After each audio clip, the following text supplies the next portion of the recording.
गोमती भगत जी, जम्मू से। श्री जी। महाराज जी, मैं पेशे से पत्रकार हूँ।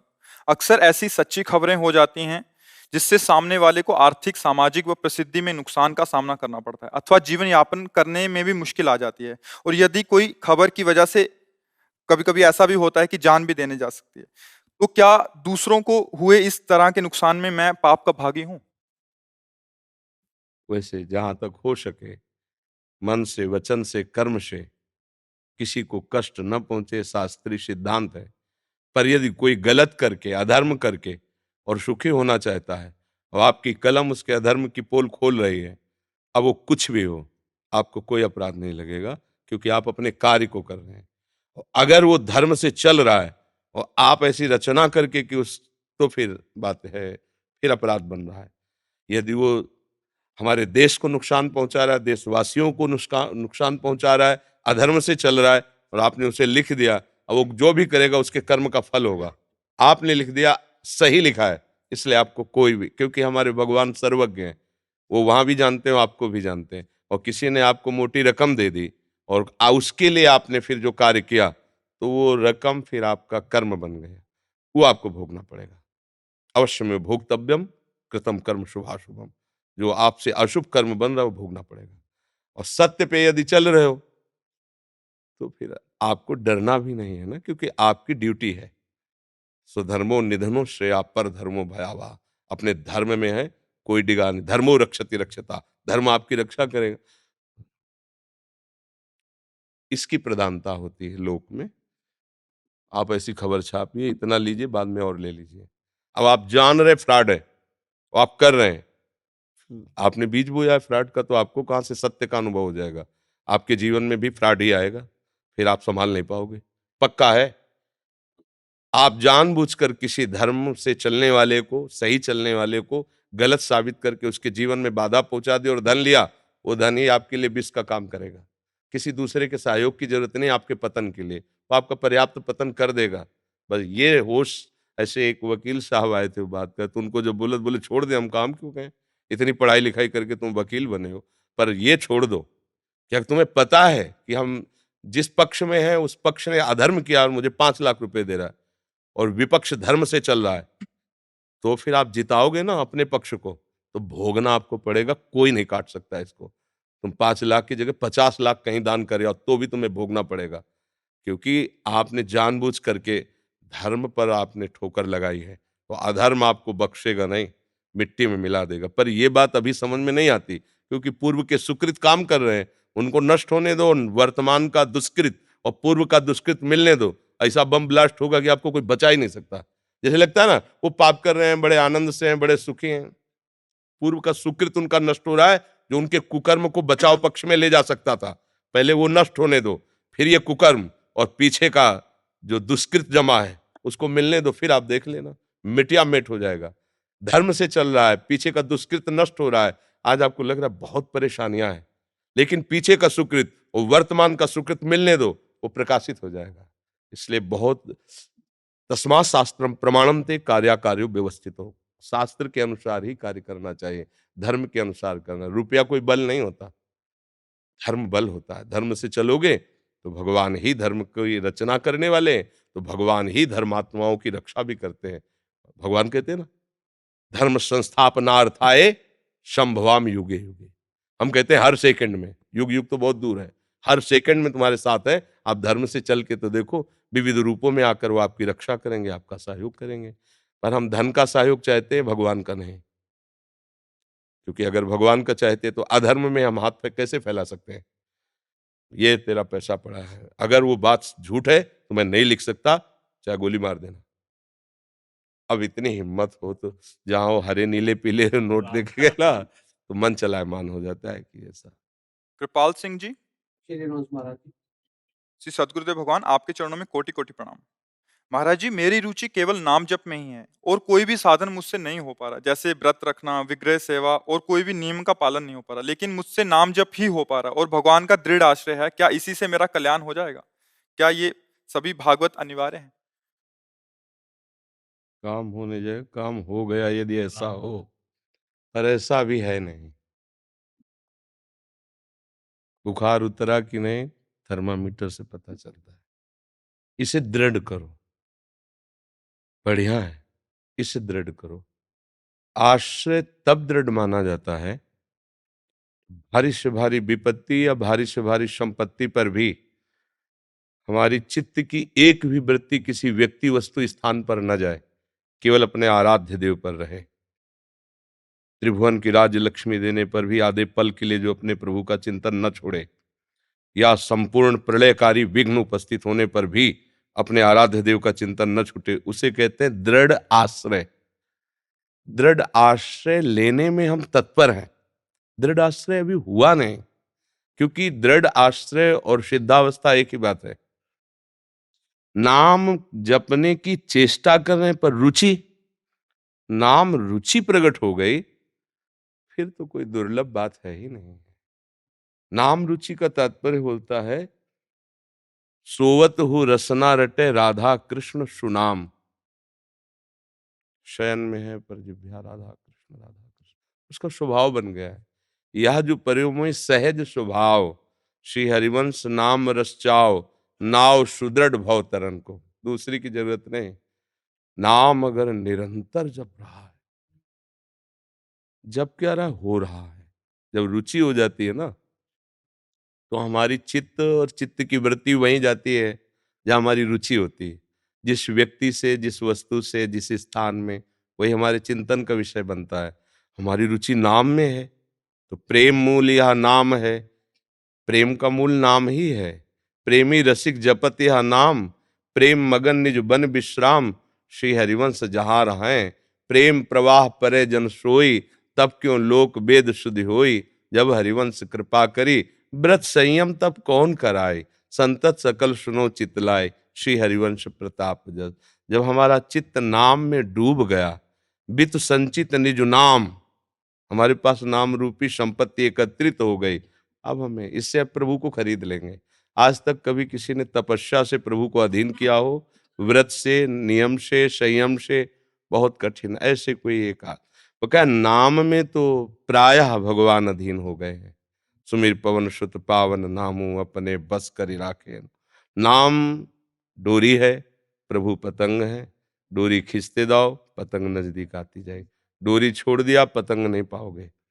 ऐसे भाई जी से हनुमान प्रसाद पोद्दार जी महाराज कहते हैं, यदि भगवान श्री हरि भी सामने है और नाम छूट रहा है, तो मत देखो श्री हरि को, नाम पकड़ो। नाम जिस नाम के बल से वो आए हैं, वो अधीन हो जाएंगे, जाएंगे नहीं। तो ये तो अहोभाग्य है जो आपके नाम में रुचि करने की चेष्टा हो रही है, भगवत आश्रय होने की प्रबल लालसा हो रही।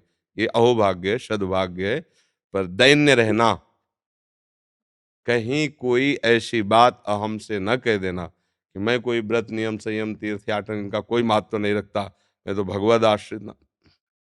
सब प्रणाम है, पर हमारी पहुंच इतनी ही है और यही सर्वोपम है, इससे बढ़कर कुछ नहीं। सब साधन कर यह फल सुंदर, प्रभुपद पंकज प्रीति निरंतर, अपने आराध्य देव का मधुर मधुर स्मरण याद। शायद इसको ही इश्क कहते हो, जैसे कोई दिल को मसला करे, अपने प्यारे की याद में एक विशेष मीठी पीड़ा हो रही, कोई छेड़ दे तो बस भबक पड़े हो, ऐसी स्थिति। हृदय बहा घूम रहा है, नाम स्मृति का तार चल रहा है, रोम रोम रग रग प्रफुल्लित रहता है प्रभु स्मृति में। यही जीवन का परम लाभ है। पर असाधन यदि करोगे तो ये होते हुए भी अनुभव नहीं होगा। जो भगवत विरोधी बातें हैं, जिनको ठाकुर जी ने, संतों ने, गुरुजनों ने निषेध किया है, वो आचरण भूल के भी नहीं होने चाहिए। भूल न दे कुमारग पाऊं। यदि गंदे आचरण भी करते रहे मनमानी, तो फिर चलनी में गैया दुहे, दोष दैव को दे कि भाग्य में लिखा है दूध नहीं पीना है, चलनी में क्यों दू रहे हो। तो ये जो हमारी ज्ञानेन्द्रियां, कर्मेंद्रियां हैं, इनको हम भगवत कृपा से विवेक के शासन में रखें, मनमानी कहीं आचरण न हो पावे, तो ज्यादा समय नहीं लगता आनंद स्फुरित होने का। क्योंकि हमारी नींव आनंद में ही है। हमारा जो स्वरूप है ना, वो आनंद सिंधु ही है, दूसरा नहीं है। भगवान अंश रूप में भी जहां प्रकट होते हैं तो पूर्ण ही होते हैं, क्योंकि वो पूर्ण है। वेद शास्त्र सब ऐसा कहते हैं, भगवान पूर्ण है। पूर्णमदः पूर्णमिदं पूर्णात् पूर्ण मुदच्यते पूर्णस्य पूर्णमादाय पूर्णमेवा वशिष्यते। तो जो हमारा स्वरूप है वो भगवत स्वरूप है, और जो स्वरूप भगवत स्वरूप है वो आनंदमय है। तो हमें कहीं आनंद लेना नहीं है। हमारी स्मृति दुखालयम अशाश्वतम का चिंतन कर रही, पलट जाए बस, जीवित मर जाए उलट आप में समाए। ये दिलगिरी है, ये प्यार है, ये आशिकी है अपने प्रभु से। मस्त जीवन, एकमात्र भरोसा दृढ़ प्रभु का और निरंतर नाम स्मरण, इससे बड़ा कुछ है ही नहीं। पर मैं ऐसा किए हूं, ऐसी भी बात नहीं आनी चाहिए। गुरु कृपा से, भगवत कृपा से इस मार्ग में चलना चाहता हूं, ऐसी भाषा होनी चाहिए। कहीं उसमें अहंकार की गंध भी नहीं होनी चाहिए। ठीक है। महाराज जी, जैसे बहुत बार ना जो सच्ची खबरें होती हैं वो चलती हैं और कई बार अगर डिप्रेशन में आके किसी की जान चली जाती है तो क्या उस पे मैं पाप पाप का देखो, सच्ची बात में हम नहीं कह रहे। आप मान लो जैसे सत्य है, तुमने चोरी की, हिंसा की है, और आप उसको सत्य लिख रहे हैं, वो मर रहा है, तो तुम्हारा उसमें नहीं है, वो तो उसका कर्म है। तुम ना लिखो तो वो अपने आप मरेगा, समय आएगा अपने आप नष्ट होगा। तो आपकी कलम को निमित्त बनाकर उसका जीव प्रकाश हुआ, वो डिप्रेशन में चला गया, वो मर गया। लेकिन सत्य बात होनी चाहिए। जब तक सत्य न साबित हो तब तक फिर, मान लो कोई सीधा साधा है और कोई उसे फंसा रहा है, आपने तो उसकी पूरी जिंदगी का होगा ना, हजारों लाखों लोग देख रहे हैं उस बात को या पढ़ रहे हैं, तो ये थोड़े सावधानी की जरूरत है। बकाया अगर भगवान का आश्रय लोगे तो तुम्हें खुद बता देंगे, यहीं बैठे हैं, कहीं दूर थोड़ी है। जिसका जो सेवा विधान सृष्टि में है बिल्कुल ठीक वैसे, यमराज के दूतों को पाप लगता है क्या? नहीं लगता। काट काट के उनके कोल्हू में पेर रहे हैं, जो कर्म किए उसी का दंड। जब चोर पकड़ा जाता है, पुलिस डंडा मारती है, तो उसको पाप लगता है क्या? नहीं, उसका कर्तव्य है। उसको पीड़ित करो, उसको दिखाओ कि तुमने जो गलती की उसका ये फल है, आगे से मत करना। तो जो जिसकी सेवा, अगर अपनी सेवा में तत्पर है, तो भगवान उसकी रक्षा करते हैं, भगवान उसका सहयोग करते हैं। अब ये आपको देखना है, प्रवीणता आपके विवेक की है। आप परिस्थिति हमारे सामने रख सकते हैं, आप बता सकते हैं, लेकिन अंतर में कुछ और हो सकता है। वो निर्णय आप ही करेंगे, क्योंकि उस दृश्य को हमने नहीं देखा, उस दृश्य में हमारा संबंध नहीं। और आपने देखा, आपने समझा, तो अगर आपकी नजर में सत्य है, भगवान को साक्षी करके लिखो, कभी कोई तुम्हें परास्त नहीं कर सकता। और अगर आपको लग रहा है कि मैं गलत हूं, पैसा मिल रहा है तो रोक लेना चाहिए, पैसे के लिए गलत नहीं करना चाहिए। गौरांग अरोड़ा जी, गुड़गांव से। महाराज जी, कोटि कोटि प्रणाम। महाराज जी, मेरा प्रश्न ये है कि विद्यार्थी जीवन में पढ़ाई और भक्ति का कितना कितना महत्व है और दोनों को किस तरह बैलेंस किया जा सकता है? अगर हम भक्ति को मुख्य रखेंगे तो पढ़ाई भी बहुत बढ़िया होगी। अगर हम पढ़ाई को मुख्य रखेंगे तो भक्ति नहीं हो पाएगी। भक्ति को मुख्य रखेंगे तो पढ़ाई बहुत जोर की होगी, क्योंकि भक्ति बुद्धि को शुद्ध करती है और एकाग्र करती है। तो जहाँ शुद्ध और एकाग्र बुद्धि से लगाएंगे, वहाँ हमें सब याद हो जाएगा, हमारा दिमाग काम करेगा।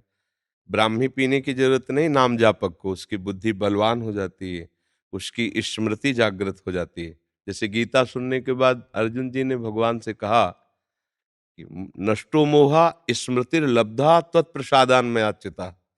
आपकी कृपा प्रसाद से हे गोविंद, हे अच्युत, मेरी स्मृति जागृत हो गई है। तो जो हमारी बुद्धि कमजोर है, उसमें भगवान योग बल दे देते हैं। तेषाम सतत युक्तानाम भजताम प्रीतिपूर्वकम ददामि बुद्धि योगम तम येन माम उपयांति ते। जो मेरा नाम जप करता है, मैं उसके बुद्धि में योग बल दे दे।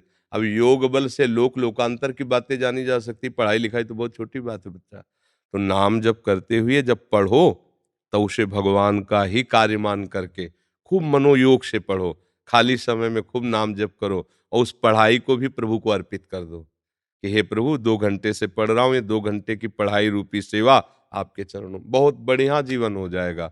अगर पढ़ाई मुख्य रखोगे तो भक्ति में चित्त नहीं जाएगा, मुख्य भक्ति रखोगे तो पढ़ाई बहुत जोर की होगी। समझ पा रहे हो? हाँ। और गंदे आचरणों वाले बच्चों से संग न करना, गंदा खान पान, गंदी बातें, समझ रहे हो ना? तो फिर भक्ति में मन लगेगा। और अगर जहाँ कुमार्गगामी प्रवृत्तियां हो गई तो फिर नाटक होता, भक्ति नहीं होती। पापवंत कर सहज स्वभाव, भजन मोर ते भाव न काऊ। यदि पाप करोगे तो भजन में मन नहीं लगेगा, भक्ति नहीं होगी। तो अच्छे आचरण करो, गंदे बच्चों से, गंदे भोजन से, गंदे दृश्यों से बचो, तो पढ़ाई में मन लग जाएगा। एकाग्र बुद्धि से जो पढ़ोगे वो सब समझ में आओ, सब शब्द ब्रह्ममय है, भगवत स्वरूप है, आनंद आ जाएगा। समझ गए? जी। दिव्या जी, महाराज जी आपके चरणों में कोटि कोटि प्रणाम।